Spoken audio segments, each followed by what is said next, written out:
What's going on, guys? Over here, and welcome back to the Pitlane podcast, episode number 45 today with the usual host, myself, Callum, and Tom.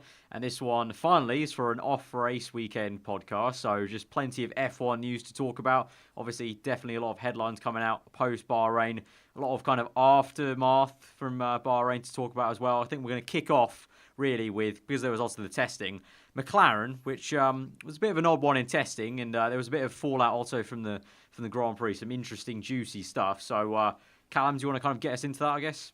Well, let's do the big news, which I think everyone's kind of sick of hearing about now, is the fact that Fernando Alonso skipping the Monaco Grand Prix, and we're seeing Jenson Button back in the car because Alonso's going off to America to drive left and turn left quite a bit for like hours on end. So that was the big news that was coming out of that weekend. And if I'm honest, this is probably the first time I'm going to watch the Indy 500 because I'm actually genuinely interested to see how well he's going to do. Yeah, same here. Yeah, I completely agree. Yeah, it's going to be a first time for a lot of people, and that is exactly why McLaren have done this, because it gives eyes to both sports, and it's a good thing for everybody. So, and the thing that I was always being pointed towards on Twitter was the fact that there's like so many advantages just everywhere. Because for Alonso, there's this whole huge rumour, or it's basically true, that Alonso's trying to be kept happy at McLaren so he can stay there. But then again, there's also like advantages like allowing F1 fans to go look at what Indy 500 and IndyCar is all about. But the main thing that I think Jake Humphrey was having a bit of a fit about on Twitter was the fact that there was no advantage for Formula One, which I thought was a bit stupid, because surely Indy fans would go, "Oh, who's this Fernando Alonso? Let's check him out. Where does he come from?" Ignore my accent, if any Americans. But you know what I mean? I can't see there's advantages everywhere. I think it's also back to the Hulkenberg thing when Hulkenberg went to Le Mans. I think Vettel said it quite nicely in the press conference. You know, if Hulkenberg won it, and it made F1 drivers look better by winning Le Mans on his first attempt. If Alonso does well, it just makes F1 drivers look better, because it's like, they can go to a completely different class of driving, where it's been brought up a lot of times where it's like, Alonso is a great driver, but Indy's very, very different. So yes, he's a great driver, but the experience isn't there. So if he goes there without literally zero experience, simulator work, it'll be beforehand, and he does well, it just heightens the kind of stature of like these drivers, as in a global sense, really, not just in the F1 bubble. So I think it's a win there for F1. And, get a bit of a good feel of, having Button back in the McLaren. I think a lot of people are going to be happy about that, just seeing him back in the paddock, I guess, for one race. I don't think it was much of a shock to most of us. I mean, it was kind of the obvious choice, because contractually, he's still a McLaren driver, really. I think there was like some reports who kind of put it in the headline, was it persuaded Button it didn't take much persuading to come back. It's like, I don't think much persuading is needed when it's contractually obliged to, like, you're a driver, come drive for us. There's no kind of like Formula One at the end of the day. And what a track to debut a car. Monaco. I wouldn't be surprised if I saw him in a wall that weekend, because in practice, they are quite new cars, but no, it's just great all round. It's just great for the sport, because everyone loves Jenson Button, so it's nice to see him back into the sport. And the only big problem, and everyone kept saying it was a bit of a kick in the teeth for McLaren, is the fact that probably the most capable driver out of them three is Alonso to get him points. And what better track to get a solid chunk of points other than Monaco? But also on the flip side, I think Zach Brown said it quite interesting. Like, they're not there to finish like 6th or 7th. I genuinely don't think McLaren care about their points at all. I think they've got the funding, they've got the money. It's not like they're Sauber fighting for points for survival. I genuinely think they're just there to every single race to continue trying to improve and trying to get as close as they can to back to where they want to be. And I think Zach Brown, the way he confidently said that in his interview, I think with Sky, I think Simon Lazenby and I can't remember who it was like grilling him. And the confidence he said that in, like, we're not there to finish 6th. So I don't think it really matters too much if Alonso's not there. And as Tom mentioned, it's great all round, from every standpoint, a PR standpoint. So Zach's happy with that. So I think all round, I think the people who are angry with it or kind of kicking up a fuss are just kicking it up just for the fact that maybe they're a little bit jealous. We saw Hamilton say he would love to do other races maybe. MotoGP, I think he bought. Yeah, I think that was quite an odd one. Yeah, it's quite an odd one. So, yeah, I think that's pretty much all that needs to be said. That was sort of, kind of middle of the weekend, beginning of the weekend that came out. But sticking with McLaren then, after the race, obviously we know how Fernando did in that race, had to eventually retire. Van Dorn didn't even start. We mentioned that last podcast. But afterwards... Retire. Yeah, I'll let you speak on that, Callum, since you're starting with it. But there was a very interesting development with Alonso that Ted and a few others were speculating to.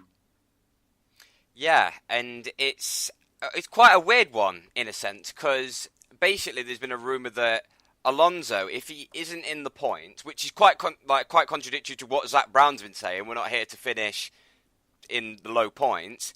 If Fernando Alonso isn't in the points, he will retire the car on the final lap of the Grand Prix, it does ring some bells, because Alonso was the one that declared the retirement in Bahrain on the final lap of the Grand Prix, and the team didn't mention anything, and I don't think anything has come out of McLaren saying what the problem was. So what has been speculated is Alonso, just to give McLaren and himself a bit more fun, turns the engine up, uses all the fuel, and then goes, "Oh, lads, I'm out of fuel. I'm going to have to retire on the last lap." And I don't know whether that's a good thing or a bad thing, to be honest, because if he retires, he's just putting Honda in a bad name.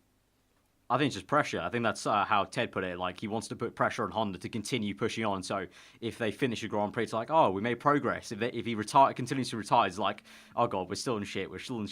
Need to improve. And I don't know. I sort of feel like classic Alonso almost when you hear that. It's like, yeah, he would be the kind of guy to just cheekily do that just to put even more pressure on. Yeah, well, it did seem that way, because when he was battling with Palmer and Kvyat. Yeah, Kvyat. Towards the end for like P11. Yeah. When he sort of lost that battle, you can see he just sort of vanished and then eventually retired for no reason. So yeah, that's a very Alonso thing to do. I completely get his frustration. There's not much to say. I just I am concerned on the budget front for McLaren. I know you're saying you're not, but I understand. I think Honda pay them to use engines from McLaren Honda. But they're not a manufacturer. I know they've had many years of success, but I wonder how many years they can allow themselves of this, because the sponsor front is running thin, and they still want a title sponsor for next year after the season that they're having. So it's interesting, isn't it? But then you look at McLaren and you think, oh, how much money are they making from the road car side of things? Yeah, you just look at the beauty of a McLaren P1. What a car! And there's also been things thrown around that McLaren could make their own hybrid engine for the P1. Why can't they do that for their own Formula One car? But it's overall, it's very interesting in Team McLaren. I think you also actually just thinking about Alonso's retirement, nothing really made sense about it, because didn't he turn his engine down, or he slowed down going into turn 4?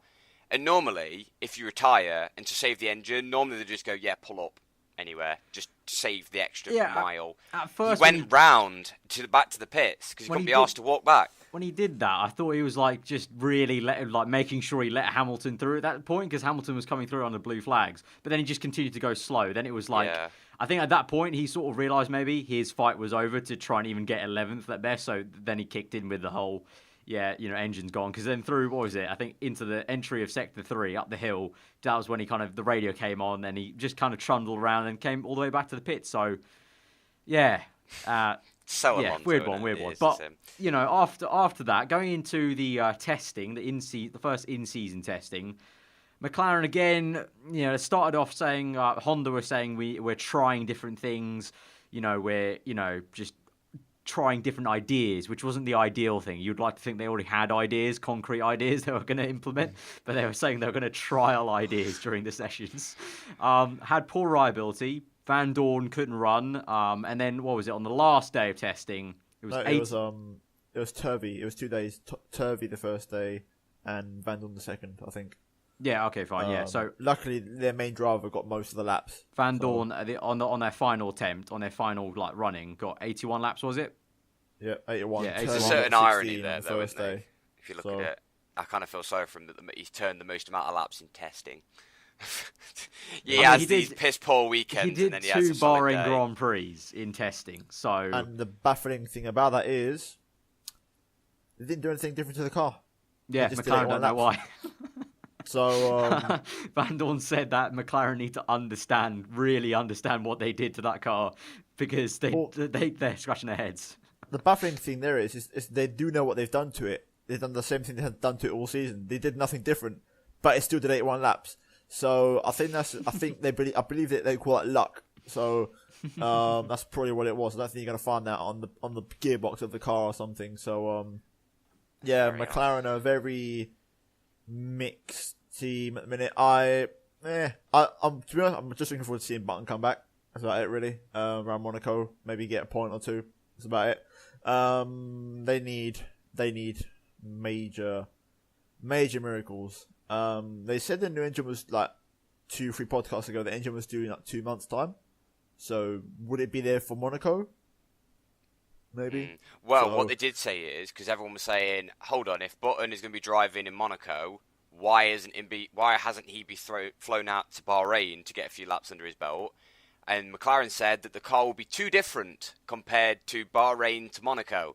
So these ideas, they seem to be quite confident in the ideas, although they didn't really. The way they said they had ideas wasn't very giving us much confidence. But they're digging a nice grave for later on if they need to line it. So that's what they're doing in a minute. So McLaren are a weird one. But one sort of final point, McLaren. I did hear this kind of weird thing at the very beginning of Bahrain Grand Prix actually about Mercedes potentially giving Honda a little bit of homework help on some of the parts of the engine, like just giving them not parts like physical parts, just giving them knowledge on. Here we have the blueprints from 2014. Just as a sort of like the way it was said was like almost just a kind of camaraderie of kind of like, okay, come on, you're so far behind. You're not a competitor to us. Even if we do help you a little bit, you're still not going to be fighting us. So let's give you a little boost just to kind of help the sport and sportsmanship. Help your little brother out a little bit. Yeah.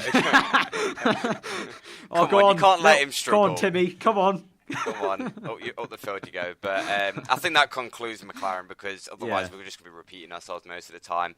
And we can probably talk about the team that are closest to them on the grid is Sauber. And we did briefly mention this last podcast after the Bahrain Grand Prix, but we wanted to talk a little bit about Verline and the kind of the uncovering of really what happened with his injuries. Because I think 2 weeks ago, Verline did state that the media don't know actually how severe his injuries were. And Sauber didn't really say anything, and Verline didn't really say anything. And we've only just found out now that they were very, very severe, and it was a good. I don't know how the hell he managed to do laps in testing, but I don't know. What do you two think about this whole uncovering just now? It wasn't even laps in testing; it was laps in Australia free practice as well.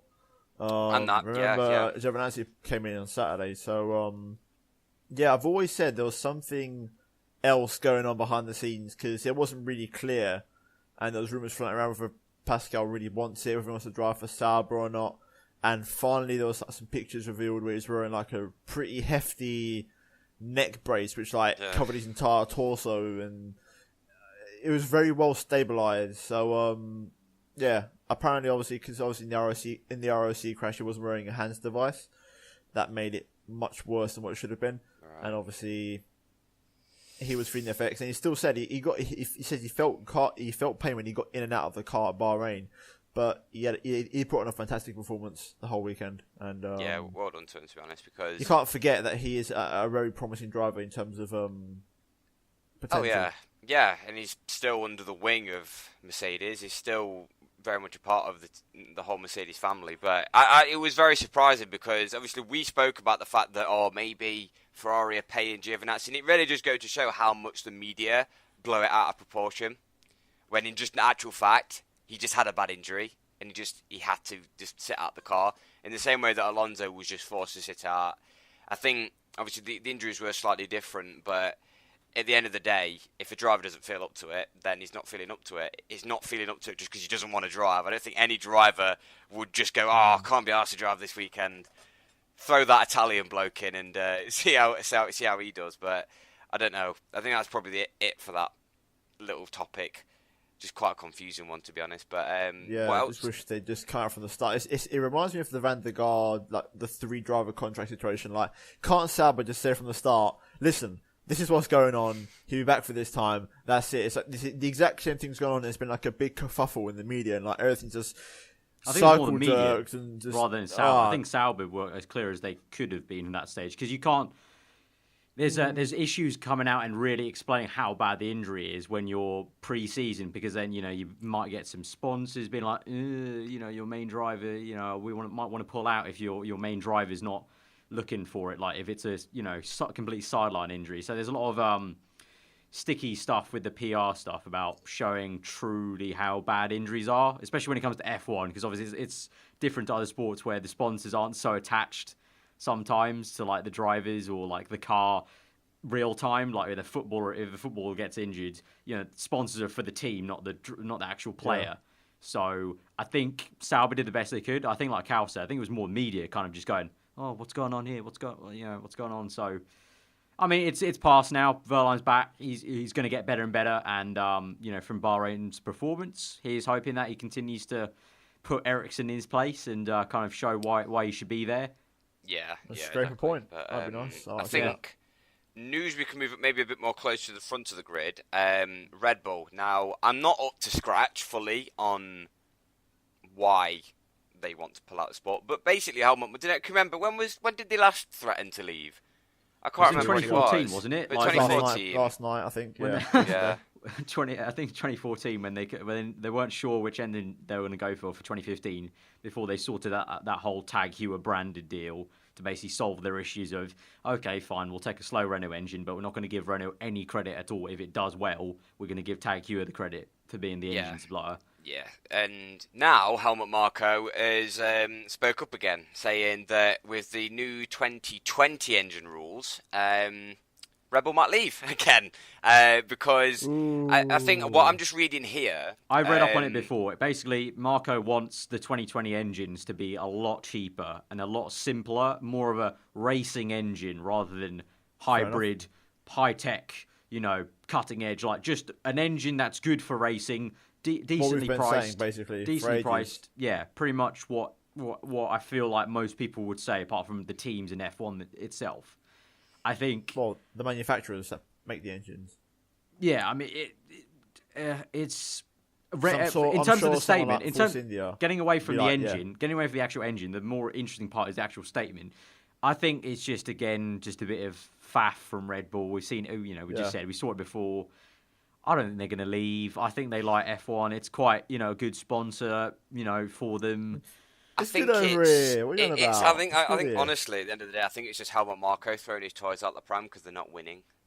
Because I think he got a little bit too complacent with winning, and now other teams have stepped up. I feel like he's a little bit. I don't know. Cause I think he's maybe looking at his wallet and going, "Holy shit, they're expensive." But because it literally just says here, he says that the latest engines in 2021. There needs to be like an independent engine supplier, which Red Bull can maybe go to stay competitive. Yeah. So this is the thing. Basically, what I remember Tom saying this countless amount of times, having more engine suppliers, so then they've got the option to switch to become competitive again, and saying that they need to be less sophisticated, noisier, more of a simple race engine, and cost below 10 million, which. They're all valid points. Like obviously. Basically, like every engine we have, obviously there's a works team to it. Like even Honda, like Honda are exclusive to McLaren, so it's sort of a works team in that way. So yeah, like having one of those kind of like we just make engines. We don't make cars. We just make engines. That's it. Yeah. So I think that's just Red Bull going. Hold on, we want to win. Well, here's the thing. Today. I can sort of cut like a parallel. With MotoGP, it's not so much with the engines; it's more of just the whole bike and the chassis, especially. But last season, for example, we had you got the factory teams, which are Honda, Yamaha, and Ducati. You got like, the three big boys there. Suzuki also, Aprilia. You got like, the big names, and then it's got like B-spec satellite independent teams, like smaller ones. So like your Force Indias, all these sort of teams. And last season was the first time in ages, I think, there was an independent team that won a race in Holland, in Assen, for Honda as an independent team for the first time in over a decade. And then there was another one like 2 races later. And the racing this season has been really competitive. And I think like last time out, Bautista, who drives on like a satellite Ducati on an independent Ducati team, he got 4th place. He beat both of the factory ones, right? The main ones. It's like again, in MotoGP, there's the ability of a smaller team on pace and on merit genuinely beating. When was the last time? Big owner, it's big brother, so there should be that in F1 just to make it interesting. So if Toro Rosso beat Red Bull, but because of the engine, for example, for what they had, I don't know, it's something to make it interesting. Correct me if I'm wrong, but is the last team to win? Oh no, because Lotus are Renault. I think honestly, the last time an independent as such in Formula One was McLaren back in 2012 at Brazil when they had a Mercedes engine. Because the only other the teams that have won after that is Lotus, which are obviously just Renault, Red Bull, which are basically just Renault in a sense. It's like, I don't know, it's kind of a weird one, that one. I'll class them as independent just because they're a energy drinks company that sponsor a team. But they are they are basically Renault. They had a stint where they were Renault. So let's it's just quite throw an out odd a one. picture. We don't see a Jordan win a race anymore. No, we don't see a Force India win a race. Put it that way. That's what I'm saying. But it's not even that. They're not anywhere close winning a race. They're nowhere near. Well, even more now because of the new rules. Exactly. And what I'm talking about in MotoGP, there's actually a chance that an independent can actually win the race on merit. And that's why I think with the engine rules, what Marco's saying, there has to be a bit more level playing field, affordable. I think just you want to go to every race and just be like, don't know what's going to happen. Who's going to win? Yeah. Just don't know. Or you'll be like, okay, so you'll have the usual ones who have been dicing up in the top 6, but definitely he looks good, like Hulkenberg, that's a bad example. Ocon looks good enough that he can dice it up maybe for a podium today because he's got the pace, whereas his teammate hasn't. It's something that F1 has missed for a very long time, and you don't see back in, for example, 2009 Spa when Force India looked competitive and got pole position and got second place in the race. You don't see that all when Williams used to be at the pinnacle right at the front, so it's something that maybe, obviously, technically as an independent, Red Bull are kind of throwing their toys out the pram, and you would think, I think, like Force India, like the teams like Force India and Williams would do, but they haven't been there at the top long enough. Yeah. I think Force India are a good example. They won't ever make a fuss about it because they've never been there anyway, whereas Red Bull have been there long enough to then go, hold on, how come we're not back in the front again?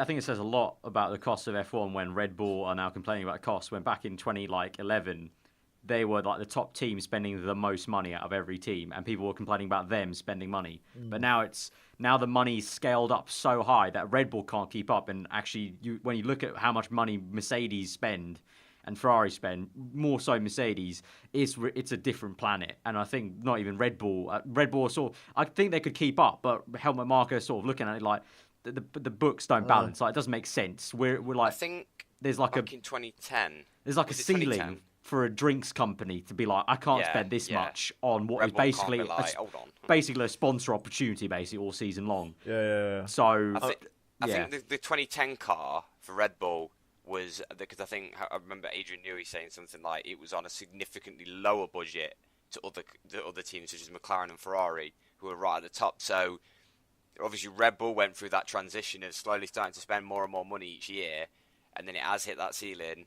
We've carried on going. The manufacturers have now taken over, and it kind of outlines the problem beyond the engine. But we'll see what develops from this story because I mean, it's like, I think in F1 also, depending on the engine situation, you'll always have the big boys nearer to the front because of the budget they have, unless there's a genuine cost cap introduced. But it would reduce the gap a lot. It's like I said, I go back to the same example, just in the last race in Argentina MotoGP. You had the two main Ducatis, which are Dovizioso and Lorenzo. Dovizioso was like running for the race win. Lorenzo was down in 12th. And in between those two, there's 3 independent Ducatis in between them, racing. Further than one of the official ones. And it's just nice having that curveball. So basically, it'd be like Lewis Hamilton in first, Bottas down in 12th, and you'd have 2 Force Indias and another Mercedes-powered car on genuine merit of pace in between the two. Yeah. No, I would never see that. We would never, ever see that. You know, but, I think, we'll see what happens for that story, because it's probably quite an interesting one to keep on top of.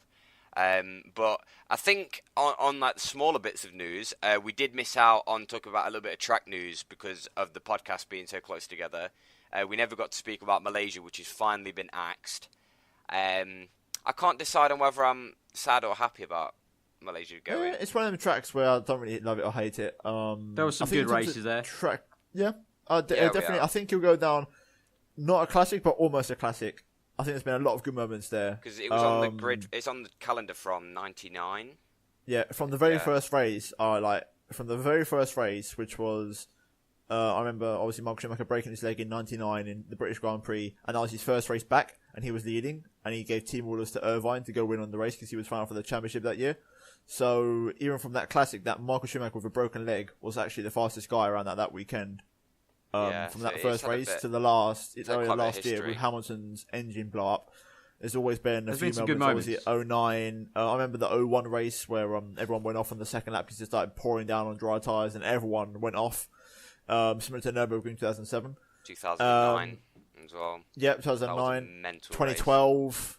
There's been 2010. That was decent. Remember 2010? Multi 21. Was it? There's been a lot of good races there. I think McLarens, Red Bulls, and Ferraris were all. All got knocked out in Q1. Both Red Bulls, like Button span out. I think, and then I think Webber qualified in Q3. I think everyone went out on wets, but Webber went out on inters, and it wasn't looking like he was going to get pole, and then he snatched it right at the end. So. Obviously, we're coming off the top of our head. I remember Fisichella's last ever race win was at that track in 06. There's been loads. There's been so many moments there, and like I say, it's one of the tracks where it went for nearly 20 years, 18 years in total, and it's done a lot of good. It's had a lot of good classic moments, and I think it'll be one of them ones where if we do ever go back to it, we'll be like, okay, yeah, all right, not too bad. Yeah, I'll take that. Along with Malaysia, it was announced like months ago. Singapore. Next year's 2018 race will be the last one. Obviously, replacing I haven't heard Malaysia much more and about Singapore, that, which is quite odd. No, they just sort of they coldly shut it off. And they're like, yeah, when our current contract runs out at the end of next season's race, that's the last one. We're done.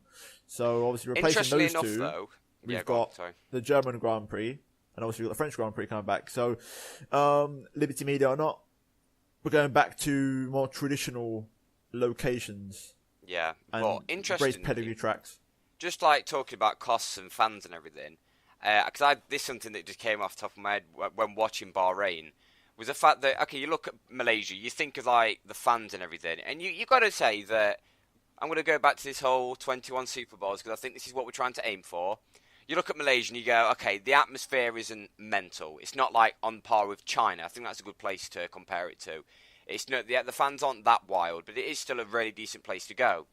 You look at Bahrain, and I think on Channel 4 they brought this up. You know, going into the third sector, that really fast at like end to the second sector going into the third. Yeah. There is not a grandstand in sight. There is, I think there's only grandstands in the first sector. And you look at Bahrain, and I was just thinking, where is the atmosphere for this circuit? I think it's all generated. The night races. The night races in the atmosphere. Thing is, MotoGP pulls in more fans at Malaysia, so they're still going to go strong. It's just an F1 the contract. It's hard to compare the two. In terms of fans, I do generally believe MotoGP racks in more in a lot of races. They racked in 150k for the Spanish Grand Prix last year around Catalonia. I think Bahrain is it's very similar to Abu Dhabi. It's on its way of to becoming sort of it's one of them races where the fans from Bahrain don't go to the race. It's those who fly out there on a glamorous weekend out to go to the race.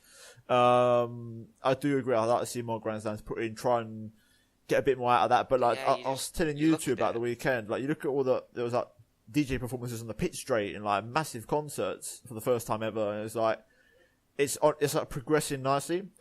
Definitely, since it's been a night race, it's definitely definitely. It's becoming a Super Bowl.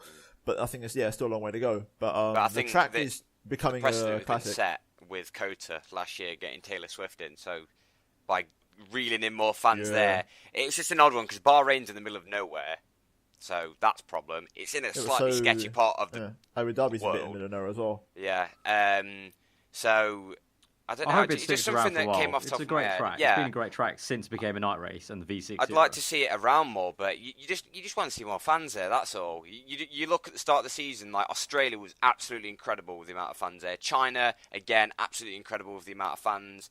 You still look at certain parts of the track and you go, there could be a few more fans there. But then I just looked at Bahrain and I was just like, there's literally no grandstands there at all. Well, China to me, even though it's got a lot of fans, something's missing because to me it just looks like like a big. It's in the middle of nowhere. It's a big industrial wasteland to me. It just looks very Isn't China sinking though? Isn't Shanghai actually sinking? I don't know, but just because of because of the constant air pollution and everything, it just looks like grey and like constantly misty, and there's nothing in the background. It's just like a bit of flat land where there's a track built there. I don't know if it needs a bit of like China, a Bahrain jazz, a bit of hey sort of it needs a kick up. I don't think the track organisers can play God and like put some mountains in there and stuff. It's like what Bahrain has. It's got a lot of those, the runoff areas which are like painted in like green and orange and like pink and blue, like something like that. I don't know, like makes anything that's asphalt runoff, just paint it like red and yellow, which are like the colours of China, something to give it something different. Something. Yeah.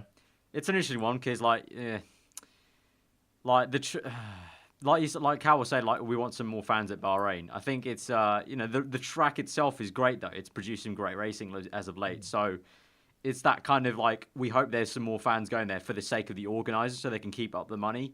But in terms of F1 wanting to be there, I feel like I would hope the F1 wants to be there because it has produced some great races.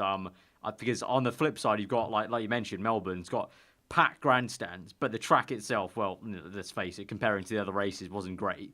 So it's that kind of, it's a no way kind of in worry because for the organisers, they're making plenty of money because it's a packed race, it's the opener, it's great. Yeah. For Bahrain, it's sort of like, it will be such a shame, I feel, if it goes away due to the organisers can't afford it anymore because it has produced some fantastic racing. So I think that's kind of good to link it to Turkey, actually. Do you know when that went off? Because you think back to Turkey and you think there was some. I didn't really see the full lifespan of Turkey because obviously we came to spot a little bit late. But like I'll always remember 2010 as one of them races which was just absolutely insane with the battle between the McLarens and obviously the incident between the Red Bulls. And you think, there's been some good racing there, but because there was barely any fans, it got kicked off the calendar. And then you look at it, and it's the same with Germany. It's being kicked off the calendar for the wrong reasons.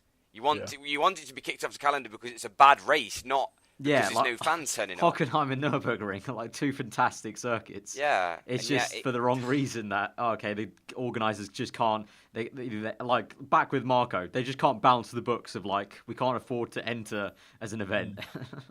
I'm looking at, just a little quick look, a lot of the reason why they haven't got a lot of main grandstands, especially like the middle curvy sectors, because obviously they've got all like the GT layouts and everything through there.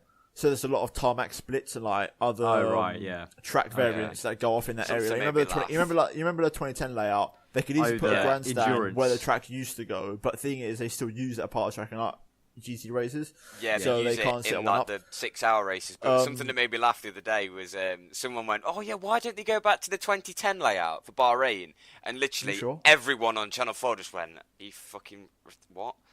Why on earth would they do that? Because I think it was one of the worst changes to the circuit I think I've ever seen. It just lost every flow it had. All flow went straight down the drain. Because I mean, Formula 1 cars are so fun to drive when they're going 60 miles an hour.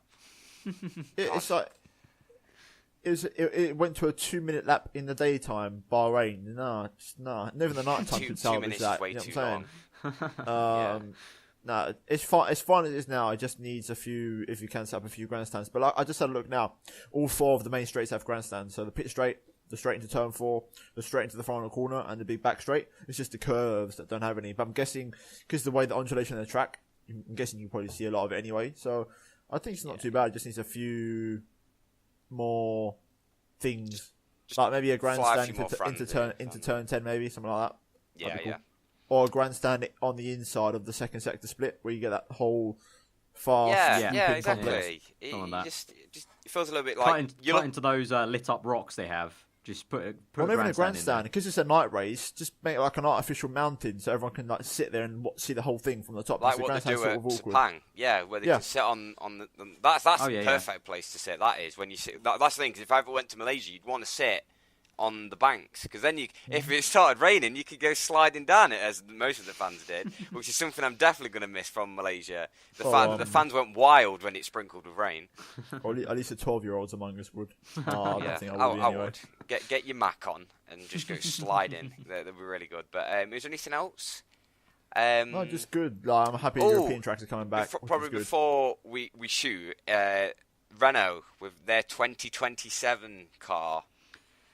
As I said on Twitter, literally, it's terrible. It was as if it was designed by someone who was describing what they wanted over McDonald's Wi-Fi to someone on the other side of the world. So it was like the most shaky connection ever.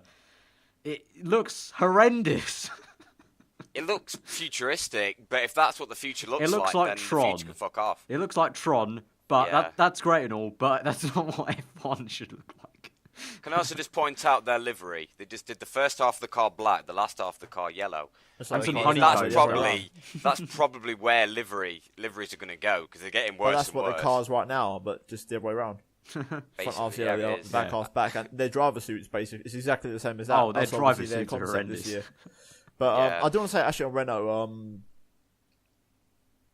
shout out, good performance. I think Renault Force India Toro Rosso are the 3-minute tour teams that can do bits this season. Renault will progress very nicely this season, I feel. And what's odd is the fact that Renault and Force India are like polar opposites. It's like Renault qualify well. Force Renault India qualify, race better. yeah.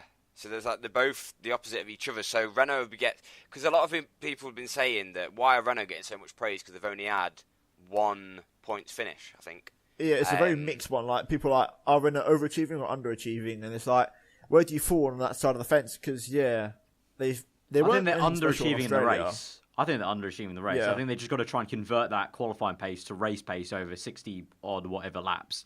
And I think people are probably quick to forget what they do on Saturday because obviously Sunday's the more important part. But Saturday, if you look at it, like Tom said at China, if you just compare it back to the beginning of last season, it's just the madness that they're in Q3. For me, really. I wouldn't even say it's over or under. I think they're slap bang on target because the fact is they're 1 in 5th in the constructors and they're not too far off being the 5th best team, to be honest with you, because Williams are the 4th best team, and now after that they could easily be the next best team. So yeah, and that's what you got to compare it to. So if they're finishing ahead of Williams anytime soon, then they're overachieving, and if they're finishing anything else under than 5th place, then they're underachieving. So I'm just looking into this article actually about this 2027 car, and they've paired it with just general F1 changes, saying that there needs to be 2 main events, and a long race and a short final sprint and all this stuff. Can we please get out our head that, because I like the idea that Formula 1 is all about building up to that final race, that pinnacle event, or the rest of it's just a build up. The Sunday is where the race is. I feel like having 2 races is just taking away the point of the Grand Prix, the main event. Yeah, I think there's 2 ways you cut it: via TV, via in person. We're going to Silverstone this year IRL.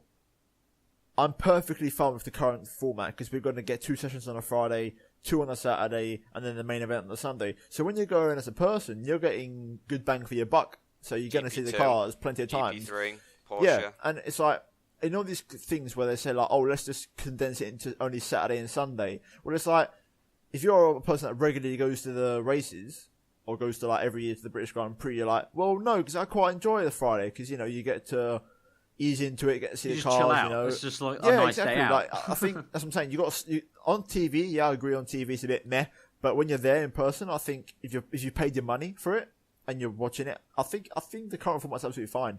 It's just the the price. I would change, the price, just the change. Yeah, the price. I think that will come down. That's why. Fingers crossed with the engines change. I think that's why there's a lot of suggestions for that kind of 2 race, kind of shorter ones, because they want to justify the price they're doing instead of just going, let's just try and lower the price.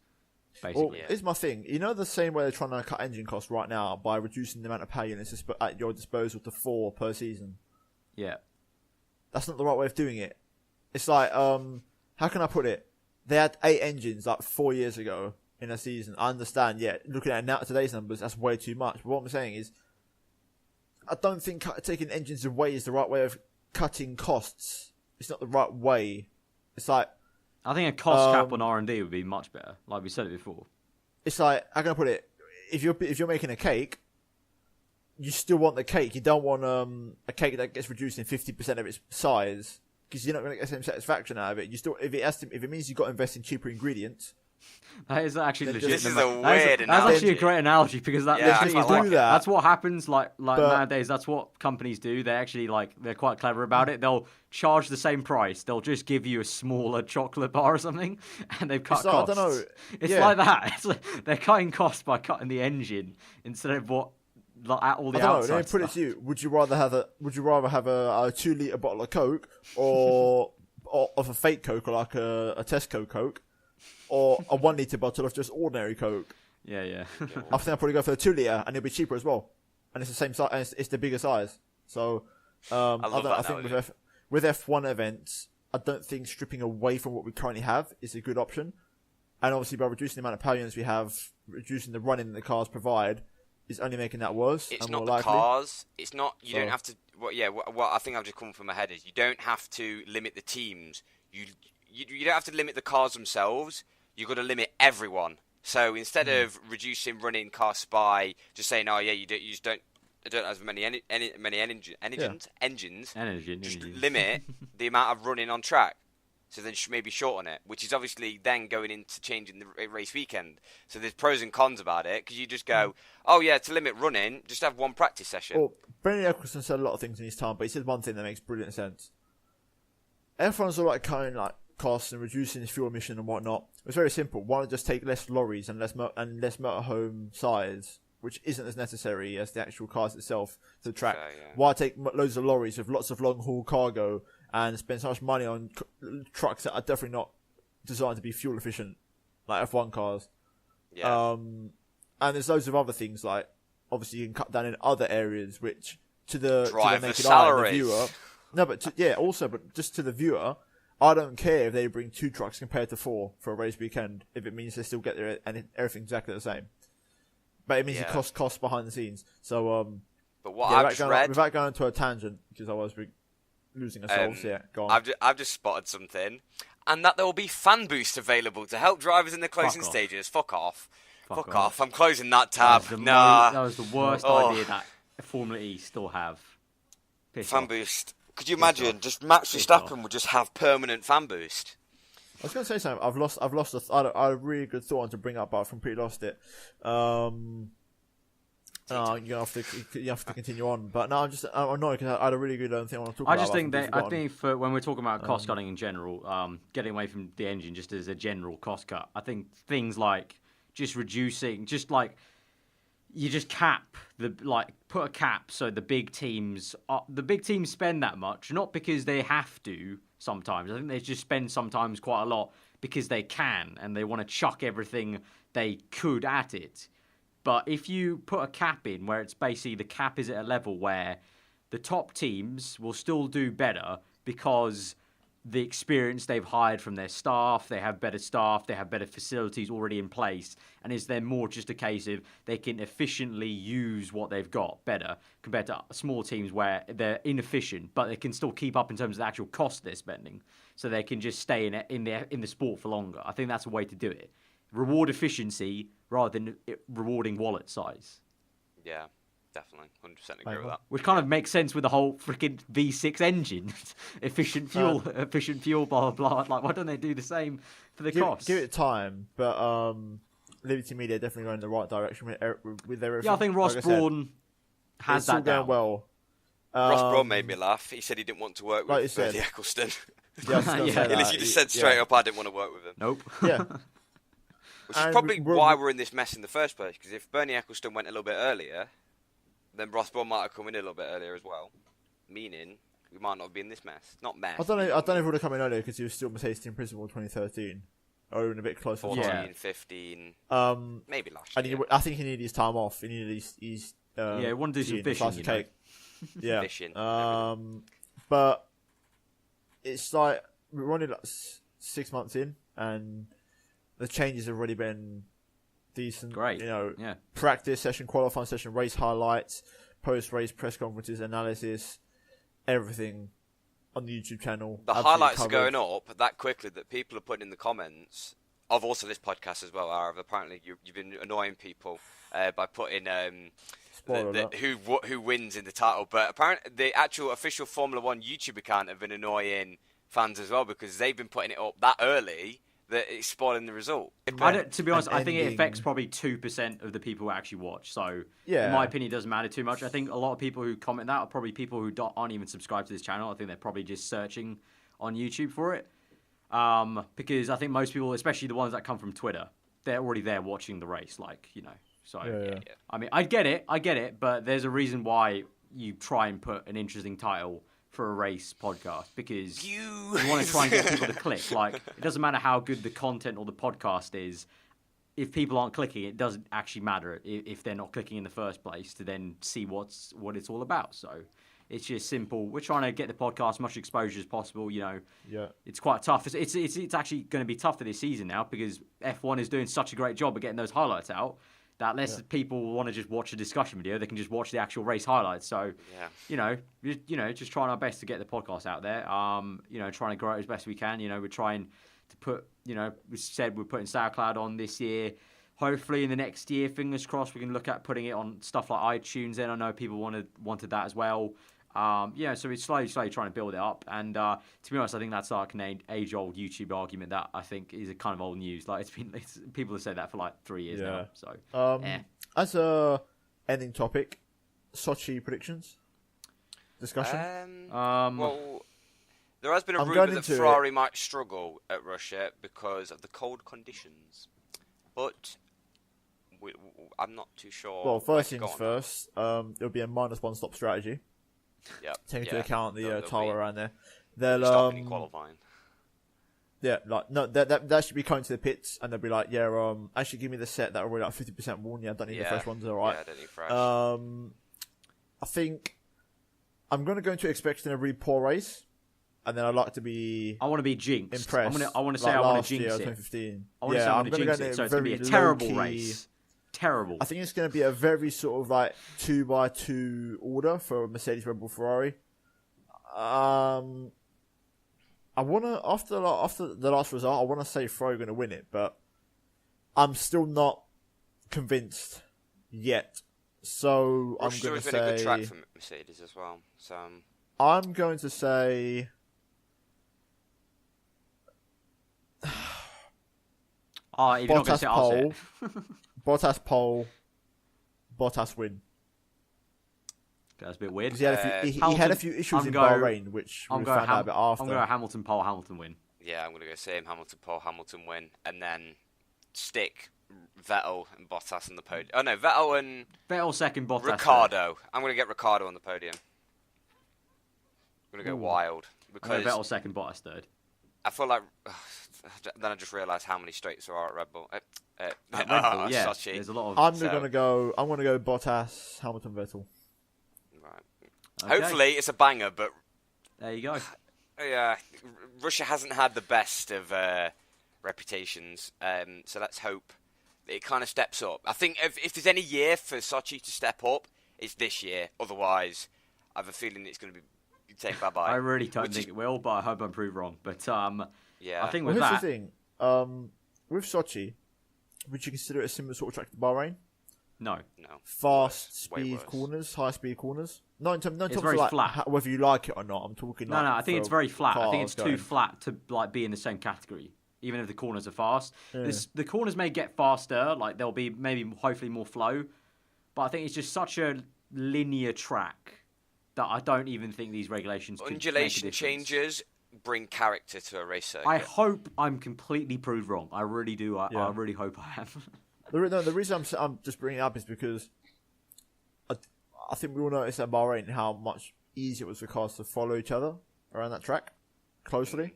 Yeah, somewhat, yeah. With these cars, I'd like to think, because of the higher speed nature of the corners, I think that track's very much designed for a 2017 car. I think that would be a track where they might gain a lot of time.